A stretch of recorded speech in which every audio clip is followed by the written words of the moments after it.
아주 먼 옛날 평안이라는 이름의 작은 마을이 있었습니다.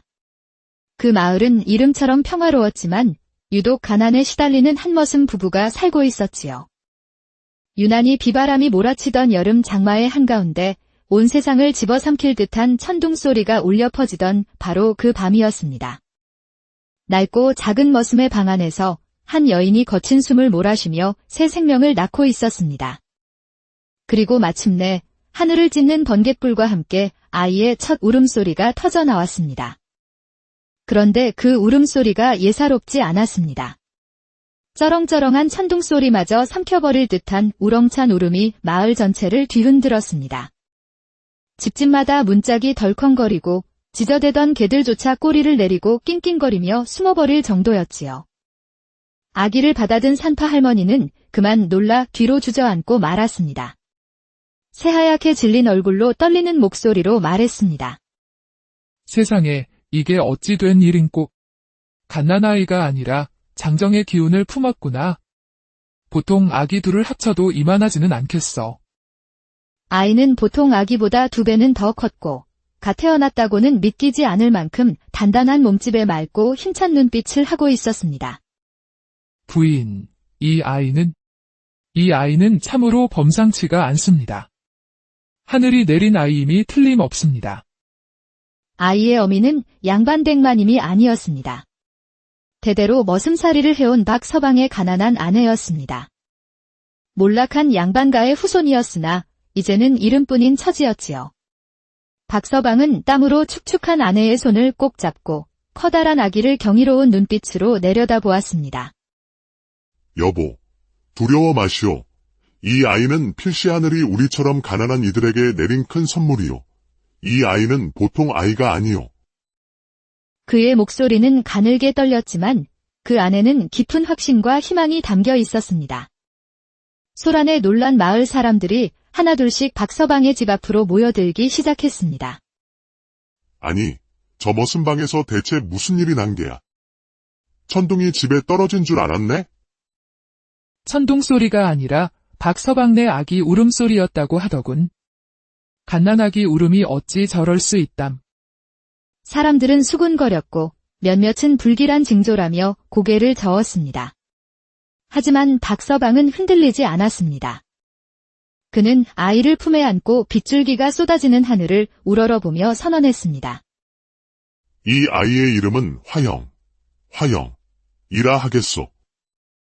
꽃처럼 아름답고 영웅처럼 뛰어나 세상을 밝히는 사람이 되라는 뜻이오. 화영은 자라면서도 남달랐습니다. 1살이 되자 어른처럼 성큼성큼 걸어 다녔고 2살에는 어려운 말도 또박또박 알아들었습니다. 3살 무렵에는 아버지가 낑낑대며 들던 쌀가마니를 장난감처럼 번쩍 들어 올렸지요. 아버지, 이거 하나도 안 무거워요. 제가 들어드릴게요. 화영은 천진난만하게 웃었지만 박서방은 딸의 엄청난 힘에 놀라움을 감추지 못했습니다. 5살이 되었을 때 화영은 이미 마을의 어지간한 어른 장정보다 힘이 셌습니다. 마을의 젊은 머슴들이 모여 힘겨루기를 할 때면 어김없이 화영이 나타나 모두를 가볍게 이겼습니다. 화영이가 또 이겼네. 저 조그만 계집의 몸에 황소 힘이 들었나 봐. 사람들은 신기해하면서도 점차 화영을 경외와 두려움이 뒤섞인 시선으로 바라보기 시작했습니다. 그러나 화영의 마음씨는 비단결처럼 곱고 따뜻했습니다. 마을에 홍수가 나면 어른들을 도와 무너진 둑을 밤새워 고쳤고 추운 겨울이면 홀로 사는 노인들의 땔감을 산더미처럼 쌓아주었습니다. 아이고, 화영아. 내가 아니었으면 이 늙은이는 꼼짝없이 얼어 죽었을 게라. 정말 고맙구나. 박서방은 그런 딸의 모습을 보며 흐뭇해하면서도 한편으로는 걱정스러운 마음이 들었습니다. 화영아, 너의 그 큰 힘은 하늘이 주신 귀한 선물이다. 하지만 그 힘을 어디에 쓰느냐가 가장 중요하단다. 항상 약한 이들을 위해 사용해야 한다. 네, 아버지. 저는 약한 사람들을 돕고 지키는 사람이 될 거예요. 하지만 세상은 화영을 가만두지 않았습니다. 그녀의 놀라운 힘에 대한 소문은 마을을 넘어 고을을 넘어 온 나라로 퍼져나갔습니다. 평안마을에 괴력을 가진 계집아이가 있다더라, 장정 10명을 맨손으로 이긴다더라 하는 소문은 꼬리에 꼬리를 물고 과장되어 퍼져나갔습니다. 화영이 15살이 되던 해, 가을이 깊어갈 무렵이었습니다. 평생 고된 일로 쇠약해진 박서방이 그만 병으로 쓰러지고 말았습니다. 아버지, 정신 좀 차려보세요. 박서방은 창백한 얼굴로 누워 가쁜 숨만 몰아쉬고 있었습니다. 의원을 불러야 하는데 집안에 돈이 한 푼도 없으니 어찌하면 좋으냐. 어머니, 걱정 마세요. 제가 장터에 가서 약을 구해오겠습니다. 무엇이든 해서 아버지를 살릴 약을 가져오겠습니다. 화영은 집에 남아있던 마지막 쌀 한 말을 짊어지고 어둠이 내리기 시작한 산길을 넘어 장터로 향했습니다. 아버지의 창백한 얼굴이 눈앞에 어른거려 그녀의 마음은 타는 듯이 급했습니다. 장터에 도착한 화영은 약방을 찾아 헤맸지만 약방 주인은 고개를 저었습니다. 아가씨, 이 약은 아주 귀한 것이라 쌀 한 말로는 어림도 없소. 돈이 없으면 팔 수 없소이다. 제발 아버지를 살릴 수만 있다면 무슨 일이든 하겠습니다. 제발 약을 주십시오. 화영이 절망에 빠져 눈물을 흘리고 있을 때 옆에서 모든 것을 지켜보던 한 사내가 다가왔습니다. 소인이 돈을 빌려드리겠소. 대신 나중에 꼭 갚으시오. 정말이옵니까? 이 은혜는 평생 잊지 않겠습니다. 감사합니다. 약을 손에 넣은 화영은 서둘러 집으로 돌아가기 위해 다시 어두운 산길을 달리기 시작했습니다. 그러나 운명은 그녀에게 또 다른 시련을 준비하고 있었습니다. 산길 중간쯤 횃불을 든 그림자들이 그녀의 앞을 가로막았습니다. 멈춰라. 이 길은 우리가 지킨다. 가진 것을 모두 내놓고 가거라. 수십 명에 달하는 산적들이었습니다. 화영의 가슴이 철렁 내려앉았지만 그녀는 물러설 수 없었습니다. 비켜주십시오. 지금 아버지가 위독하여 급히 가야 할 길이옵니다. 급한 사정. 그런 건 우리가 알 바 아니다. 계집애 혼자인 것 같은데 곱게 약 보따리나 내놓아라. 도적들은 비웃으며 다가왔습니다. 그 순간 화영의 눈빛이 차갑게 변했습니다. 안 되옵니다. 이 약은 제 아버지의 목숨입니다. 길을 열지 않으시면 제가 직접 길을 열겠습니다. 도적들은 배를 잡고 웃었습니다. 하지만 그 웃음은 오래가지 못했습니다. 한 도적이 그녀의 팔을 잡으려 하자 화영은 그의 손목을 움켜쥐었습니다. 뼈가 으스러지는 소리와 함께 도적의 비명이 밤의 정적을 갈랐습니다. 으아! 내 팔! 다른 도적들이 놀라 일제히 칼을 빼들고 달려들었습니다. 화영은 약 보따리를 등 뒤로 단단히 묶고 주먹을 쥐었습니다. 칼날이 날아왔지만 화영은 맨손으로 칼날을 잡아 두 동강 내버렸습니다. 그녀는 바람처럼 움직이며 도적들을 하나씩 쓰러뜨렸습니다. 주먹에 맞은 도적은 저만치 날아갔고 발길질에 채인 도적은 비명을 지르며 나뒹굴었습니다. 인연, 괴물이다. 모두 함께 덤벼라. 혼자서는 못 당한다. 두목의 외침에 남은 도적들이 한꺼번에 달려들었지만 화영은 거대한 나무를 뿌리째 뽑아 휘두르듯 그들을 모두 쓸어버렸습니다. 마지막으로 남은 두목의 칼마저 맨손으로 부러뜨린 화영은 그의 멱살을 잡고 말했습니다.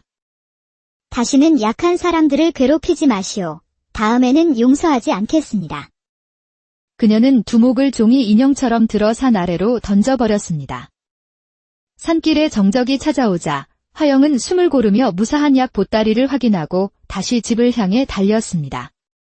다행히 약은 늦지 않았고 며칠 후 박서방은 기적처럼 자리에서 일어났습니다. 화영, 고맙구나.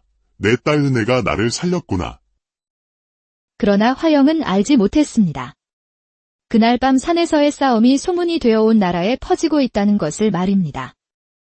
이후 화영의 소문은 걷잡을 수 없이 퍼져나갔습니다.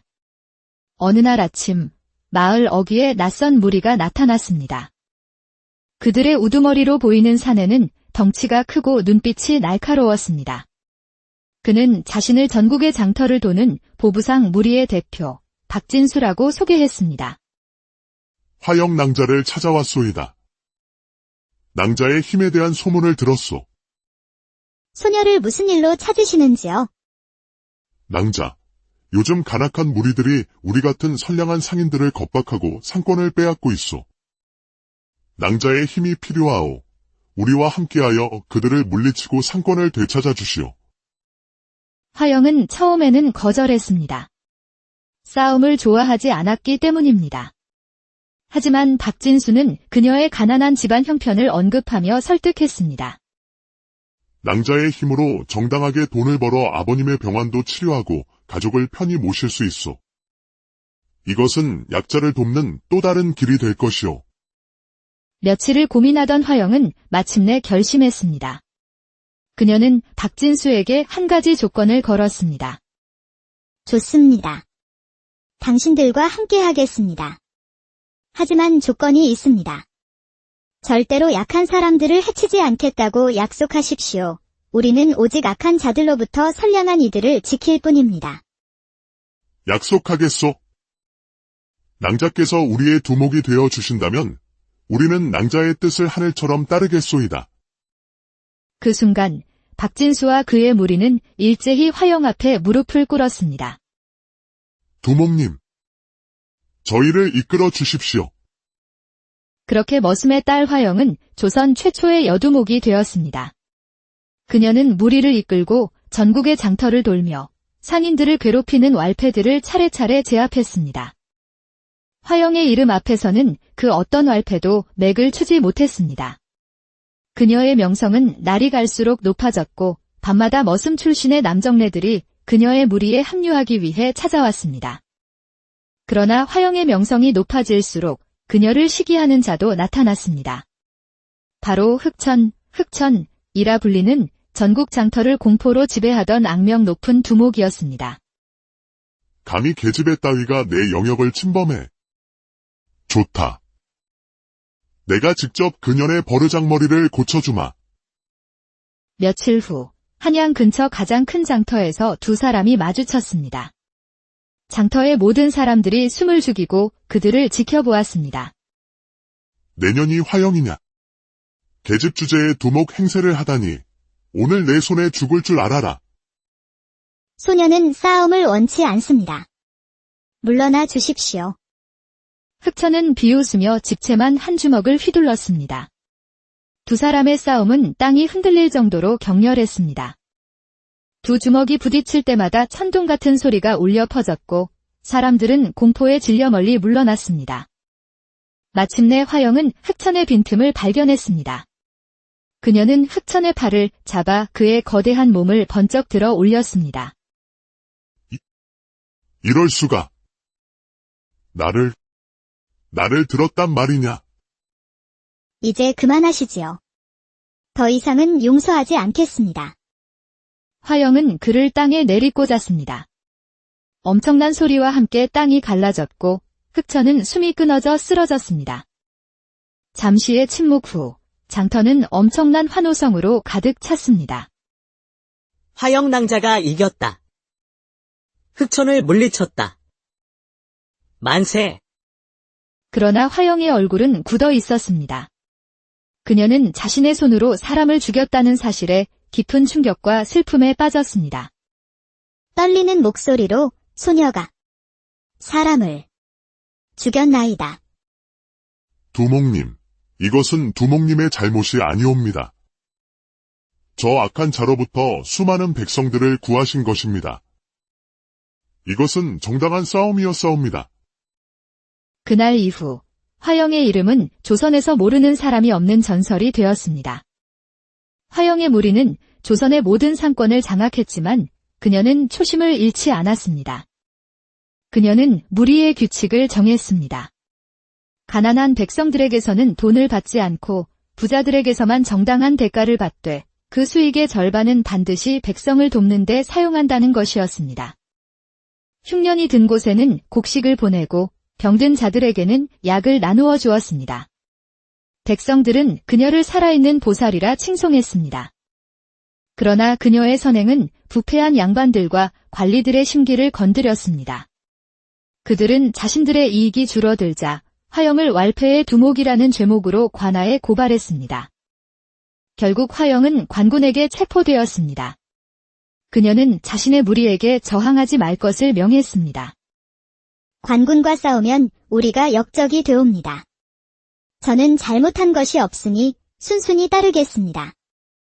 화영이 잡혀갔다는 소식이 퍼지자 수천 명의 백성들이 관아 앞으로 몰려와 그녀를 석방하라고 외쳤습니다. 화영 낭자를 풀어주시오. 낭자님은 죄가 없소. 상황이 폭동 직전으로 치닫던 그때 허름한 선비 차림의 한 남자가 나타났습니다. 그는 바로 왕의 명을 받고 암행 중이던 암행어사 이현이었습니다. 내가 바로 암행어사다. 백성을 돕는 의로운 일을 잡아가두고 백성의 재물을 탐한 자들을 벌하러 왔노라.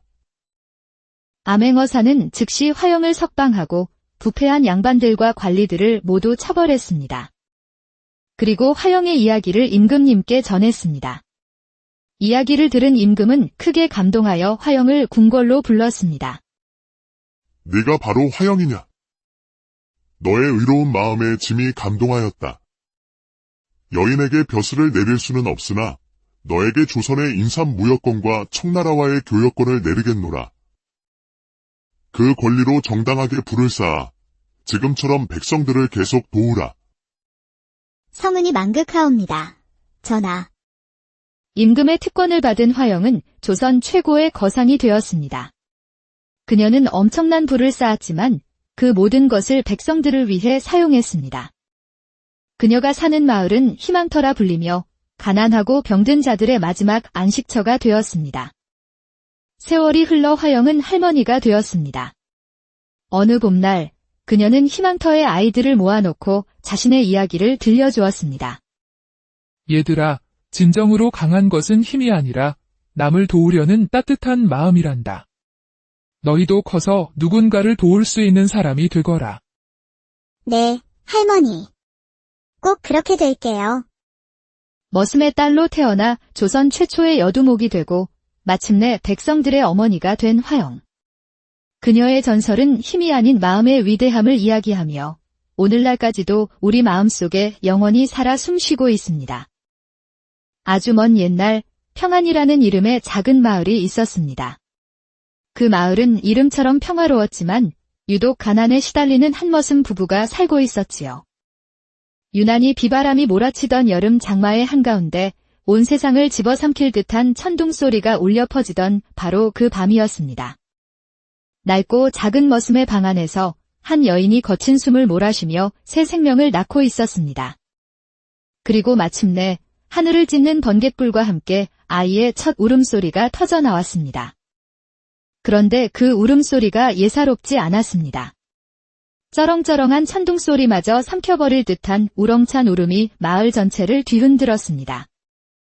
집집마다 문짝이 덜컹거리고 지저대던 개들조차 꼬리를 내리고 낑낑거리며 숨어버릴 정도였지요. 아기를 받아든 산파 할머니는 그만 놀라 뒤로 주저앉고 말았습니다. 새하얗게 질린 얼굴로 떨리는 목소리로 말했습니다. 세상에 이게 어찌 된 일인꼬. 갓난아이가 아니라 장정의 기운을 품었구나. 보통 아기 둘을 합쳐도 이만하지는 않겠어. 아이는 보통 아기보다 2배는 더 컸고 갓 태어났다고는 믿기지 않을 만큼 단단한 몸집에 맑고 힘찬 눈빛을 하고 있었습니다. 부인, 이 아이는 참으로 범상치가 않습니다. 하늘이 내린 아이임이 틀림없습니다. 아이의 어미는 양반댁마님이 아니었습니다. 대대로 머슴살이를 해온 박서방의 가난한 아내였습니다. 몰락한 양반가의 후손이었으나 이제는 이름뿐인 처지였지요. 박서방은 땀으로 축축한 아내의 손을 꼭 잡고 커다란 아기를 경이로운 눈빛으로 내려다보았습니다. 여보, 두려워 마시오. 이 아이는 필시 하늘이 우리처럼 가난한 이들에게 내린 큰 선물이요. 이 아이는 보통 아이가 아니요. 그의 목소리는 가늘게 떨렸지만 그 안에는 깊은 확신과 희망이 담겨 있었습니다. 소란에 놀란 마을 사람들이 하나둘씩 박서방의 집 앞으로 모여들기 시작했습니다. 아니, 저 머슴 방에서 대체 무슨 일이 난 게야? 천둥이 집에 떨어진 줄 알았네? 천둥 소리가 아니라 박서방네 아기 울음소리였다고 하더군. 갓난아기 울음이 어찌 저럴 수 있담. 사람들은 수군거렸고 몇몇은 불길한 징조라며 고개를 저었습니다. 하지만 박서방은 흔들리지 않았습니다. 그는 아이를 품에 안고 빗줄기가 쏟아지는 하늘을 우러러보며 선언했습니다. 이 아이의 이름은 화영이라 하겠소. 꽃처럼 아름답고 영웅처럼 뛰어나 세상을 밝히는 사람이 되라는 뜻이오. 화영은 자라면서도 남달랐습니다. 1살이 되자 어른처럼 성큼성큼 걸어 다녔고 2살에는 어려운 말도 또박또박 알아들었습니다. 3살 무렵에는 아버지가 낑낑대며 들던 쌀가마니를 장난감처럼 번쩍 들어 올렸지요. 아버지, 이거 하나도 안 무거워요. 제가 들어드릴게요. 화영은 천진난만하게 웃었지만 박서방은 딸의 엄청난 힘에 놀라움을 감추지 못했습니다. 5살이 되었을 때 화영은 이미 마을의 어지간한 어른 장정보다 힘이 셌습니다. 마을의 젊은 머슴들이 모여 힘겨루기를 할 때면 어김없이 화영이 나타나 모두를 가볍게 이겼습니다. 화영이가 또 이겼네. 저 조그만 계집의 몸에 황소 힘이 들었나 봐. 사람들은 신기해하면서도 점차 화영을 경외와 두려움이 뒤섞인 시선으로 바라보기 시작했습니다. 그러나 화영의 마음씨는 비단결처럼 곱고 따뜻했습니다. 마을에 홍수가 나면 어른들을 도와 무너진 둑을 밤새워 고쳤고 추운 겨울이면 홀로 사는 노인들의 땔감을 산더미처럼 쌓아주었습니다. 아이고, 화영아. 내가 아니었으면 이 늙은이는 꼼짝없이 얼어 죽었을 게라. 정말 고맙구나. 박서방은 그런 딸의 모습을 보며 흐뭇해하면서도 한편으로는 걱정스러운 마음이 들었습니다. 화영아, 너의 그 큰 힘은 하늘이 주신 귀한 선물이다. 하지만 그 힘을 어디에 쓰느냐가 가장 중요하단다. 항상 약한 이들을 위해 사용해야 한다. 네, 아버지. 저는 약한 사람들을 돕고 지키는 사람이 될 거예요. 하지만 세상은 화영을 가만두지 않았습니다. 그녀의 놀라운 힘에 대한 소문은 마을을 넘어 고을을 넘어 온 나라로 퍼져나갔습니다. 평안마을에 괴력을 가진 계집아이가 있다더라, 장정 10명을 맨손으로 이긴다더라 하는 소문은 꼬리에 꼬리를 물고 과장되어 퍼져나갔습니다. 화영이 15살이 되던 해, 가을이 깊어갈 무렵이었습니다. 평생 고된 일로 쇠약해진 박서방이 그만 병으로 쓰러지고 말았습니다. 아버지, 정신 좀 차려보세요. 박서방은 창백한 얼굴로 누워 가쁜 숨만 몰아쉬고 있었습니다. 의원을 불러야 하는데 집안에 돈이 한 푼도 없으니 어찌하면 좋으냐. 어머니, 걱정 마세요. 제가 장터에 가서 약을 구해오겠습니다. 무엇이든 해서 아버지를 살릴 약을 가져오겠습니다. 화영은 집에 남아있던 마지막 쌀 한 말을 짊어지고 어둠이 내리기 시작한 산길을 넘어 장터로 향했습니다.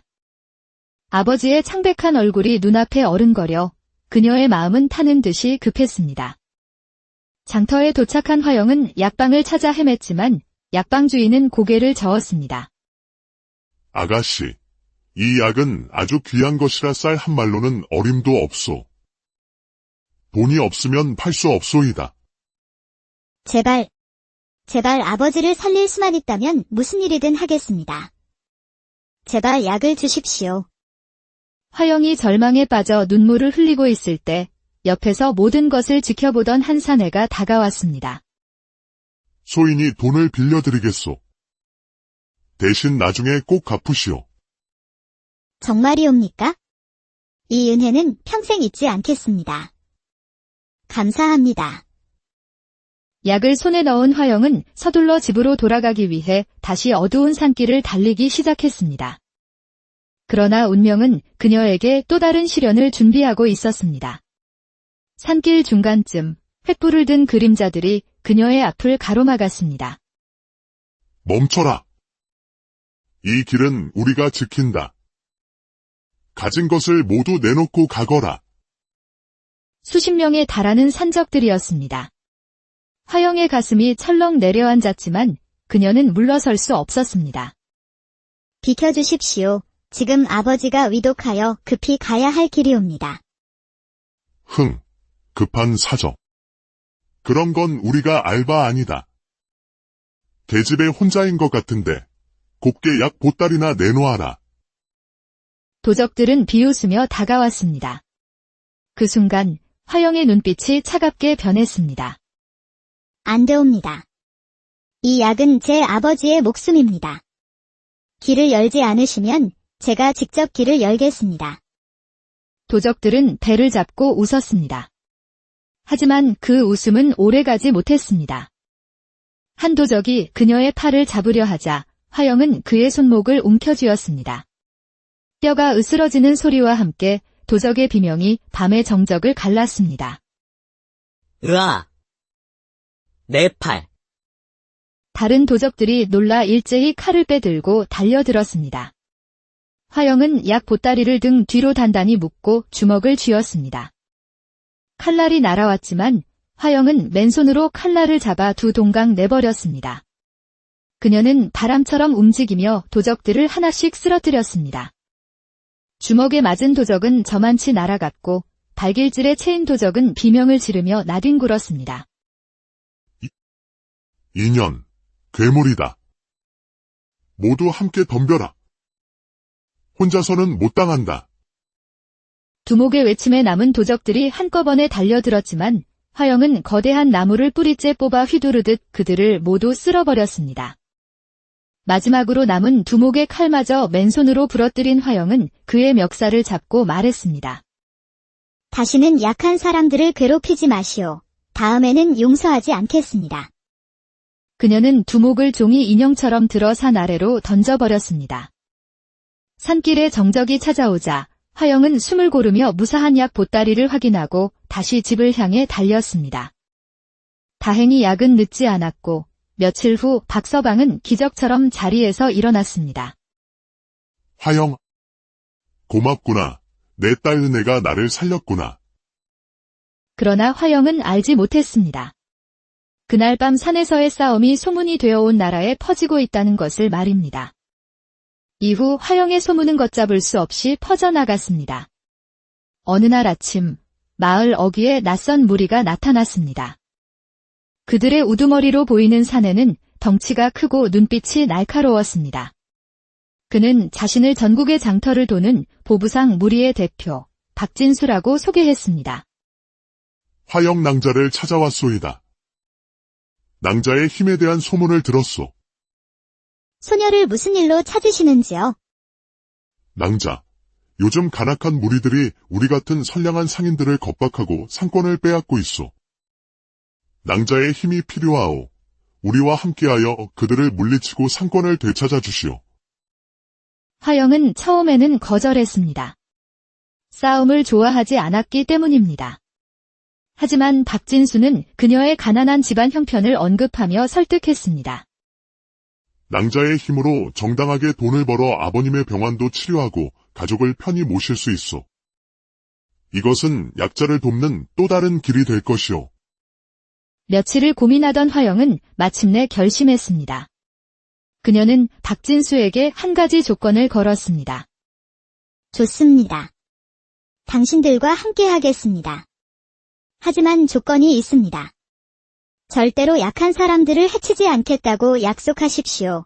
우리는 오직 악한 자들로부터 선량한 이들을 지킬 뿐입니다. 약속하겠소.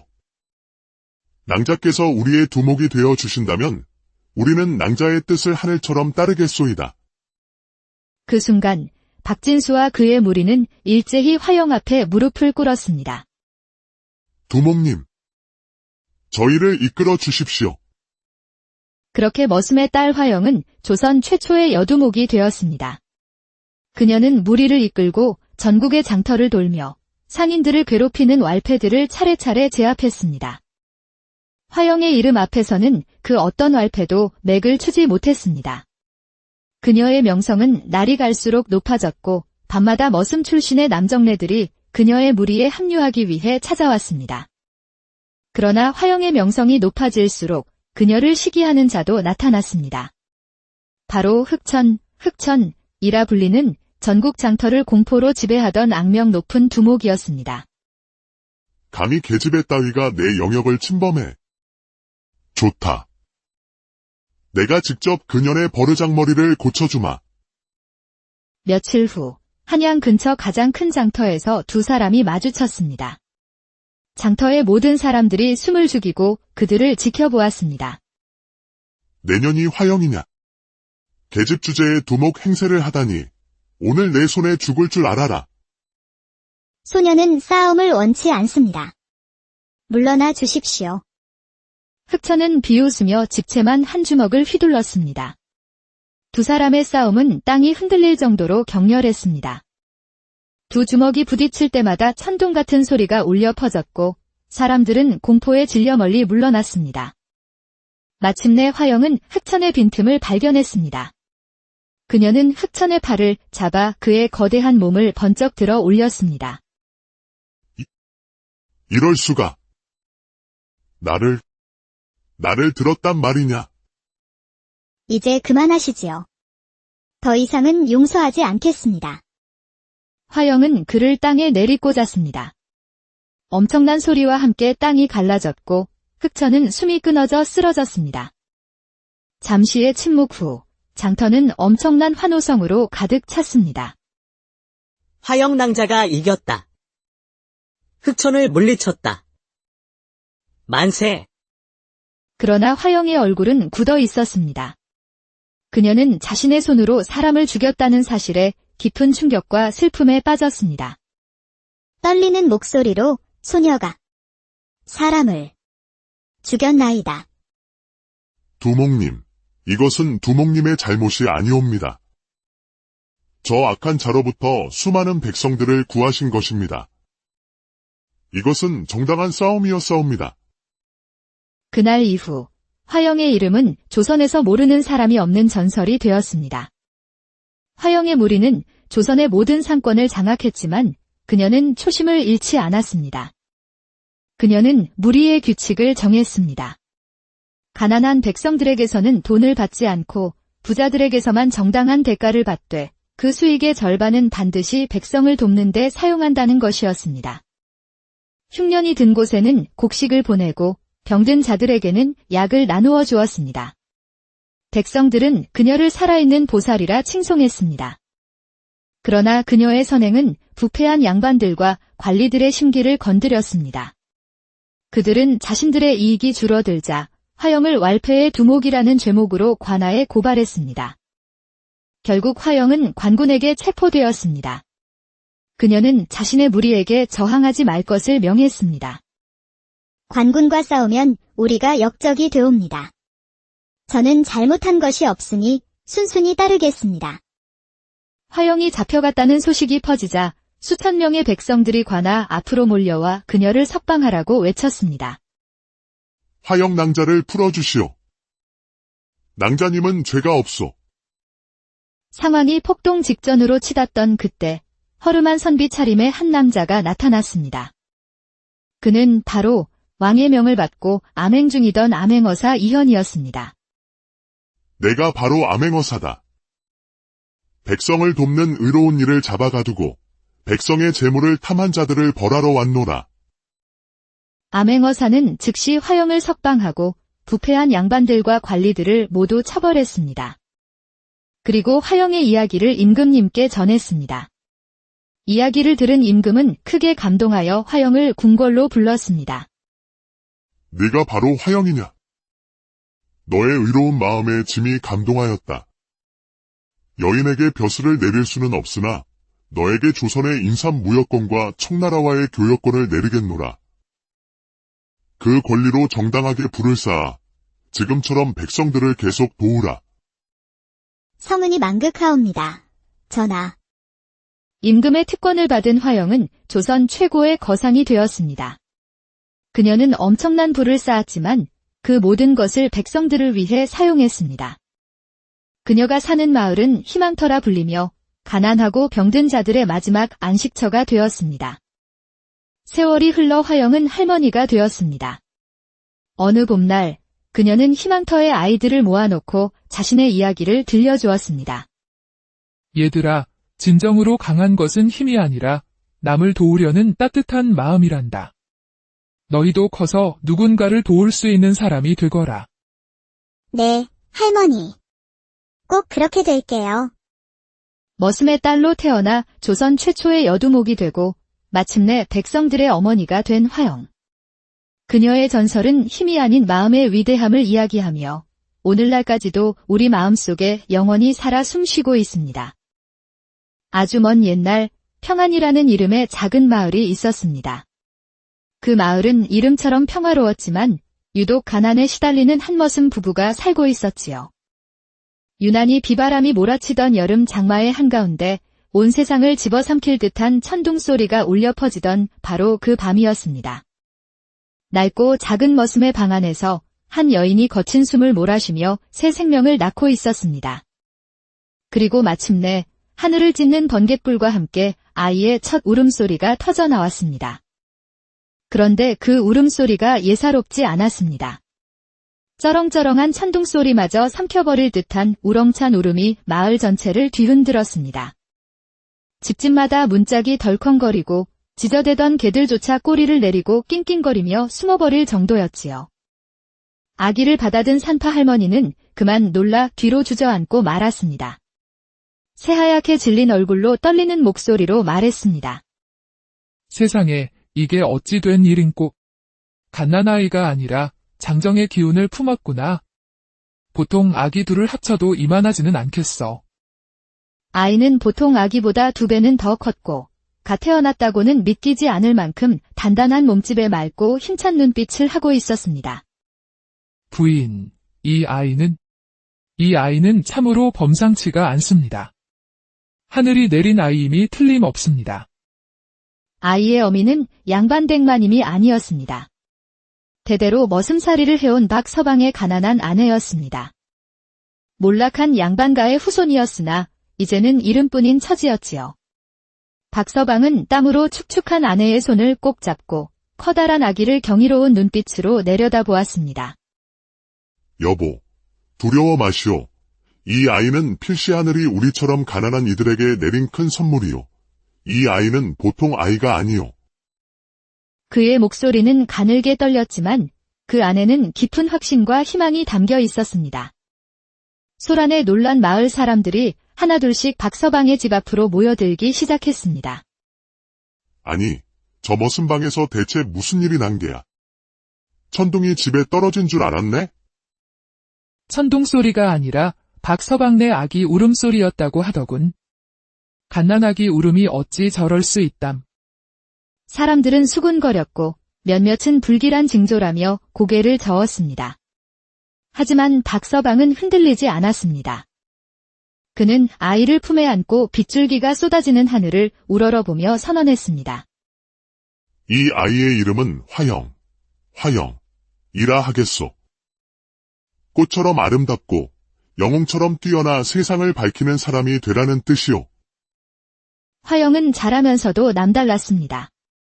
1살이 되자 어른처럼 성큼성큼 걸어 다녔고 2살에는 어려운 말도 또박또박 알아들었습니다.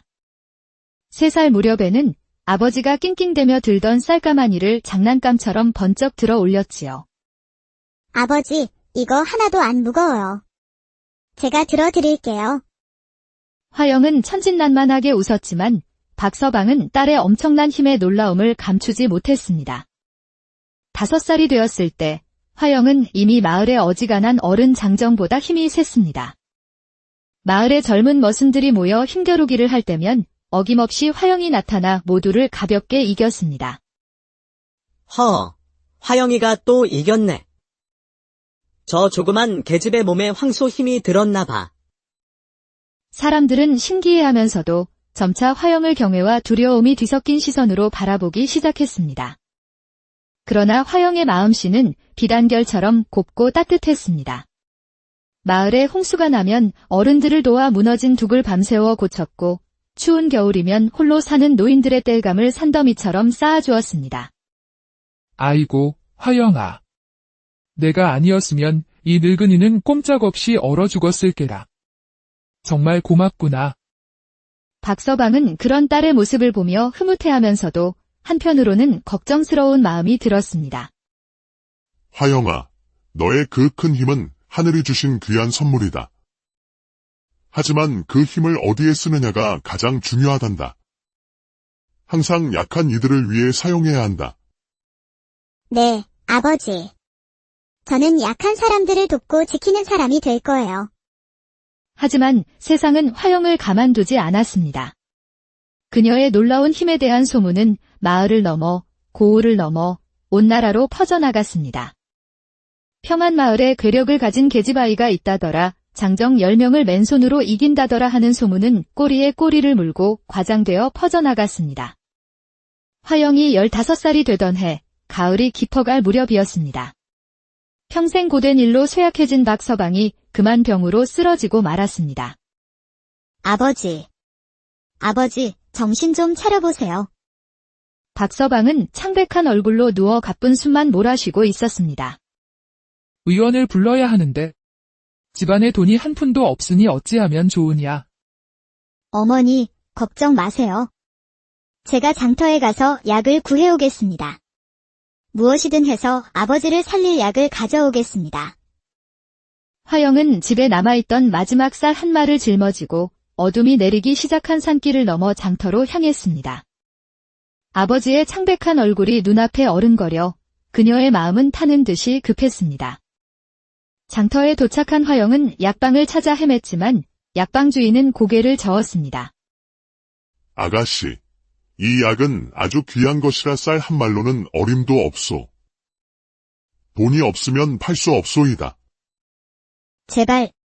제발 아버지를 살릴 수만 있다면 무슨 일이든 하겠습니다. 제발 약을 주십시오.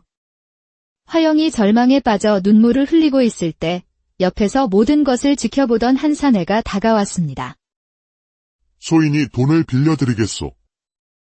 대신 나중에 꼭 갚으시오. 정말이옵니까? 이 은혜는 평생 잊지 않겠습니다. 감사합니다. 약을 손에 넣은 화영은 서둘러 집으로 돌아가기 위해 다시 어두운 산길을 달리기 시작했습니다. 그러나 운명은 그녀에게 또 다른 시련을 준비하고 있었습니다. 산길 중간쯤 횃불을 든 그림자들이 그녀의 앞을 가로막았습니다. 멈춰라. 이 길은 우리가 지킨다. 가진 것을 모두 내놓고 가거라. 수십 명에 달하는 산적들이었습니다. 화영의 가슴이 철렁 내려앉았지만 그녀는 물러설 수 없었습니다. 비켜주십시오. 지금 아버지가 위독하여 급히 가야 할 길이옵니다. 급한 사정. 그런 건 우리가 알 바 아니다. 계집애 혼자인 것 같은데 곱게 약 보따리나 내놓아라. 도적들은 비웃으며 다가왔습니다. 그 순간 화영의 눈빛이 차갑게 변했습니다. 안 되옵니다. 이 약은 제 아버지의 목숨입니다. 길을 열지 않으시면 제가 직접 길을 열겠습니다. 도적들은 배를 잡고 웃었습니다. 하지만 그 웃음은 오래가지 못했습니다. 한 도적이 그녀의 팔을 잡으려 하자 화영은 그의 손목을 움켜쥐었습니다. 뼈가 으스러지는 소리와 함께 도적의 비명이 밤의 정적을 갈랐습니다. 으아! 내 팔. 다른 도적들이 놀라 일제히 칼을 빼들고 달려들었습니다. 화영은 약 보따리를 등 뒤로 단단히 묶고 주먹을 쥐었습니다. 칼날이 날아왔지만 화영은 맨손으로 칼날을 잡아 두 동강 내버렸습니다. 그녀는 바람처럼 움직이며 도적들을 하나씩 쓰러뜨렸습니다. 주먹에 맞은 도적은 저만치 날아갔고 발길질에 채인 도적은 비명을 지르며 나뒹굴었습니다. 인연, 괴물이다. 모두 함께 덤벼라. 혼자서는 못 당한다. 두목의 외침에 남은 도적들이 한꺼번에 달려들었지만 화영은 거대한 나무를 뿌리째 뽑아 휘두르듯 그들을 모두 쓸어버렸습니다. 마지막으로 남은 두목의 칼마저 맨손으로 부러뜨린 화영은 그의 멱살을 잡고 말했습니다. 다시는 약한 사람들을 괴롭히지 마시오. 다음에는 용서하지 않겠습니다. 그녀는 두목을 종이 인형처럼 들어 산 아래로 던져버렸습니다. 산길에 정적이 찾아오자 화영은 숨을 고르며 무사한 약 보따리를 확인하고 다시 집을 향해 달렸습니다. 다행히 약은 늦지 않았고 며칠 후 박서방은 기적처럼 자리에서 일어났습니다. 화영. 고맙구나. 내 딸 은혜가 나를 살렸구나. 그러나 화영은 알지 못했습니다. 그날 밤 산에서의 싸움이 소문이 되어온 나라에 퍼지고 있다는 것을 말입니다. 이후 화영의 소문은 걷잡을 수 없이 퍼져나갔습니다. 어느 날 아침, 마을 어귀에 낯선 무리가 나타났습니다. 그들의 우두머리로 보이는 사내는 덩치가 크고 눈빛이 날카로웠습니다. 그는 자신을 전국의 장터를 도는 보부상 무리의 대표, 박진수라고 소개했습니다. 화영 낭자를 찾아왔소이다. 낭자의 힘에 대한 소문을 들었소. 소녀를 무슨 일로 찾으시는지요? 낭자. 요즘 간악한 무리들이 우리 같은 선량한 상인들을 겁박하고 상권을 빼앗고 있소. 낭자의 힘이 필요하오. 우리와 함께하여 그들을 물리치고 상권을 되찾아 주시오. 화영은 처음에는 거절했습니다. 싸움을 좋아하지 않았기 때문입니다. 하지만 박진수는 그녀의 가난한 집안 형편을 언급하며 설득했습니다. 낭자의 힘으로 정당하게 돈을 벌어 아버님의 병환도 치료하고 가족을 편히 모실 수 있소. 이것은 약자를 돕는 또 다른 길이 될 것이오. 며칠을 고민하던 화영은 마침내 결심했습니다. 그녀는 박진수에게 한 가지 조건을 걸었습니다. 좋습니다. 당신들과 함께 하겠습니다. 하지만 조건이 있습니다. 절대로 약한 사람들을 해치지 않겠다고 약속하십시오. 우리는 오직 악한 자들로부터 선량한 이들을 지킬 뿐입니다. 약속하겠소. 낭자께서 우리의 두목이 되어 주신다면 우리는 낭자의 뜻을 하늘처럼 따르겠소이다. 그 순간 박진수와 그의 무리는 일제히 화영 앞에 무릎을 꿇었습니다. 두목님, 저희를 이끌어 주십시오. 그렇게 머슴의 딸 화영은 조선 최초의 여두목이 되었습니다. 그녀는 무리를 이끌고 전국의 장터를 돌며 상인들을 괴롭히는 왈패들을 차례차례 제압했습니다. 화영의 이름 앞에서는 그 어떤 왈패도 맥을 추지 못했습니다.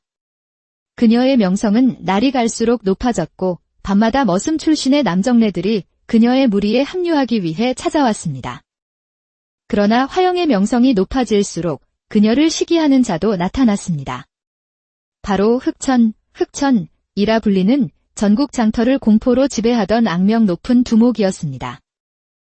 감히 계집애 따위가 내 영역을 침범해. 좋다.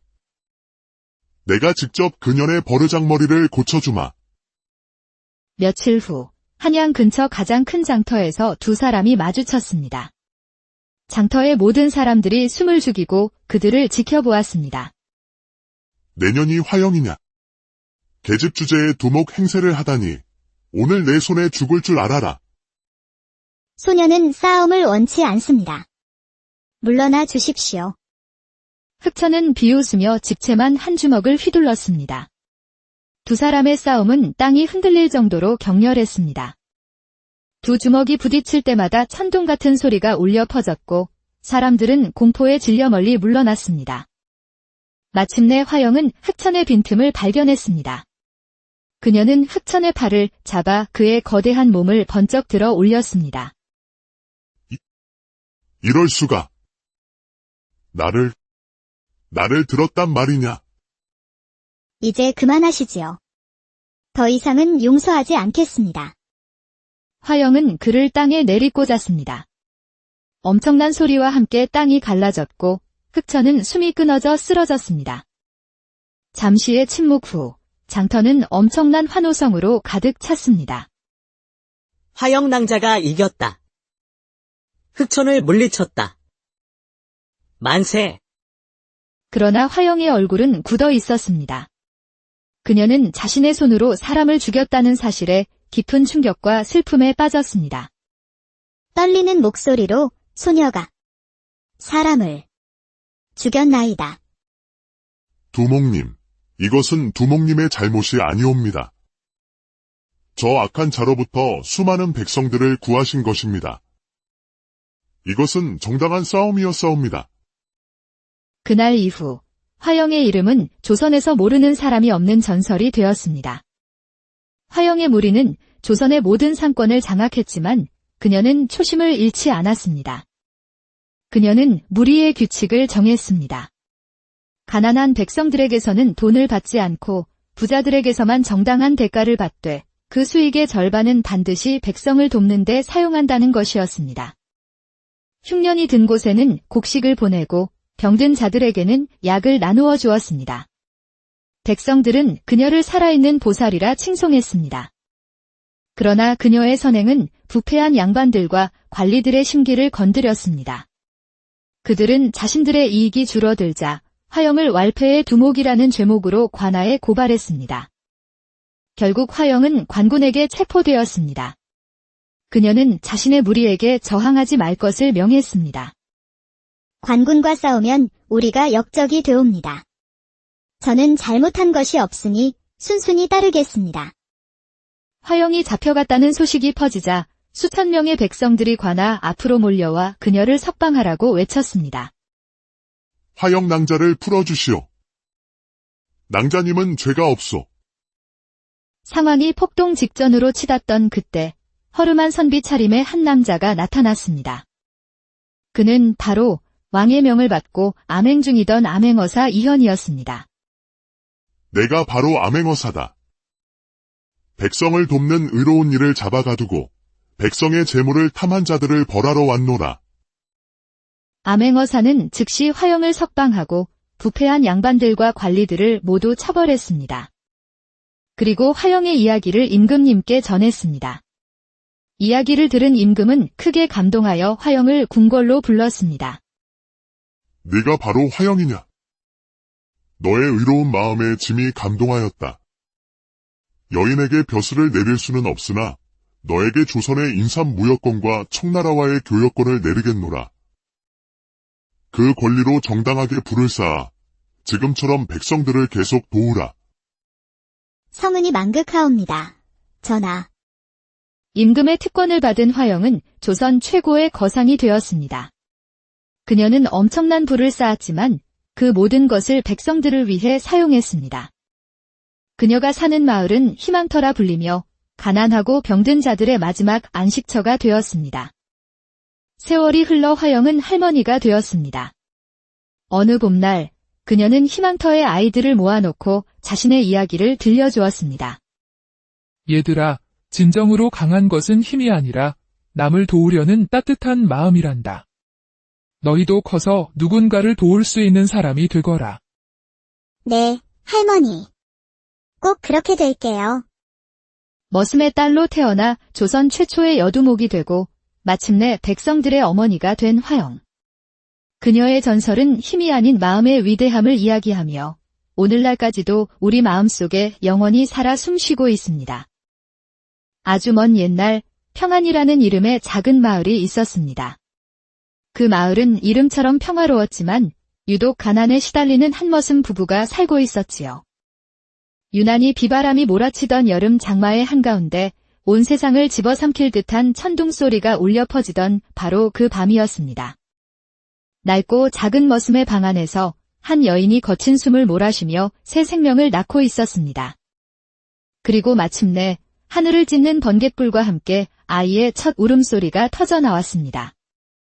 그런데 그 울음소리가 예사롭지 않았습니다. 쩌렁쩌렁한 천둥소리마저 삼켜버릴 듯한 우렁찬 울음이 마을 전체를 뒤흔들었습니다. 집집마다 문짝이 덜컹거리고 지저대던 개들조차 꼬리를 내리고 낑낑거리며 숨어버릴 정도였지요.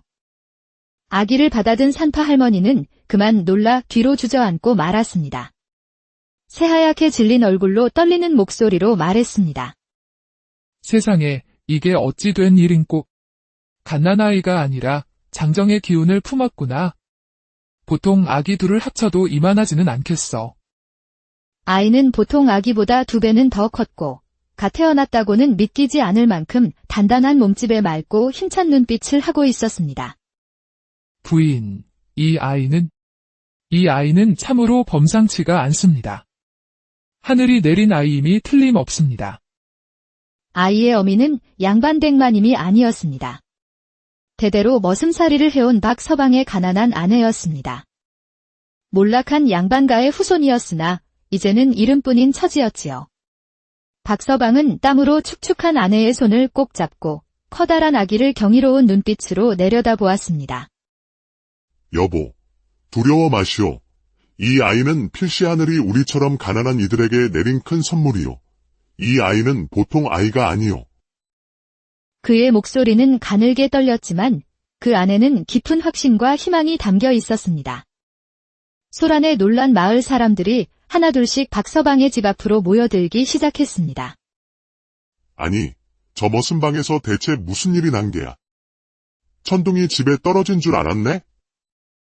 천둥 소리가 아니라 박서방네 아기 울음소리였다고 하더군. 갓난아기 울음이 어찌 저럴 수 있담. 사람들은 수군거렸고 몇몇은 불길한 징조라며 고개를 저었습니다. 하지만 박서방은 흔들리지 않았습니다. 그는 아이를 품에 안고 빗줄기가 쏟아지는 하늘을 우러러보며 선언했습니다. 이 아이의 이름은 화영이라 하겠소. 꽃처럼 아름답고 영웅처럼 뛰어나 세상을 밝히는 사람이 되라는 뜻이오. 화영은 자라면서도 남달랐습니다. 1살이 되자 어른처럼 성큼성큼 걸어 다녔고 2살에는 어려운 말도 또박또박 알아들었습니다. 3살 무렵에는 아버지가 낑낑대며 들던 쌀가마니를 장난감처럼 번쩍 들어 올렸지요. 아버지, 이거 하나도 안 무거워요. 제가 들어드릴게요. 화영은 천진난만하게 웃었지만 박서방은 딸의 엄청난 힘에 놀라움을 감추지 못했습니다. 5살이 되었을 때 화영은 이미 마을의 어지간한 어른 장정보다 힘이 셌습니다. 마을의 젊은 머슴들이 모여 힘겨루기를 할 때면 어김없이 화영이 나타나 모두를 가볍게 이겼습니다. 화영이가 또 이겼네. 저 조그만 계집의 몸에 황소 힘이 들었나 봐. 사람들은 신기해하면서도 점차 화영을 경외와 두려움이 뒤섞인 시선으로 바라보기 시작했습니다. 그러나 화영의 마음씨는 비단결처럼 곱고 따뜻했습니다. 마을에 홍수가 나면 어른들을 도와 무너진 둑을 밤새워 고쳤고 추운 겨울이면 홀로 사는 노인들의 땔감을 산더미처럼 쌓아주었습니다. 아이고, 화영아. 내가 아니었으면 이 늙은이는 꼼짝없이 얼어 죽었을 게라. 정말 고맙구나. 박서방은 그런 딸의 모습을 보며 흐뭇해하면서도 한편으로는 걱정스러운 마음이 들었습니다. 화영아, 너의 그 큰 힘은 하늘이 주신 귀한 선물이다. 하지만 그 힘을 어디에 쓰느냐가 가장 중요하단다. 항상 약한 이들을 위해 사용해야 한다. 네, 아버지. 저는 약한 사람들을 돕고 지키는 사람이 될 거예요. 하지만 세상은 화영을 가만두지 않았습니다. 그녀의 놀라운 힘에 대한 소문은 마을을 넘어 고을을 넘어 온 나라로 퍼져나갔습니다. 평안마을에 괴력을 가진 계집아이가 있다더라, 장정 10명을 맨손으로 이긴다더라 하는 소문은 꼬리에 꼬리를 물고 과장되어 퍼져나갔습니다. 화영이 15살이 되던 해, 가을이 깊어갈 무렵이었습니다. 평생 고된 일로 쇠약해진 박서방이 그만 병으로 쓰러지고 말았습니다. 아버지, 정신 좀 차려보세요. 박서방은 창백한 얼굴로 누워 가쁜 숨만 몰아쉬고 있었습니다. 의원을 불러야 하는데 집안에 돈이 한 푼도 없으니 어찌하면 좋으냐. 어머니, 걱정 마세요. 제가 장터에 가서 약을 구해오겠습니다. 무엇이든 해서 아버지를 살릴 약을 가져오겠습니다. 화영은 집에 남아있던 마지막 쌀 한 말을 짊어지고 어둠이 내리기 시작한 산길을 넘어 장터로 향했습니다. 아버지의 창백한 얼굴이 눈앞에 어른거려 그녀의 마음은 타는 듯이 급했습니다. 장터에 도착한 화영은 약방을 찾아 헤맸지만 약방 주인은 고개를 저었습니다. 아가씨, 이 약은 아주 귀한 것이라 쌀 한 말로는 어림도 없소. 돈이 없으면 팔 수 없소이다. 제발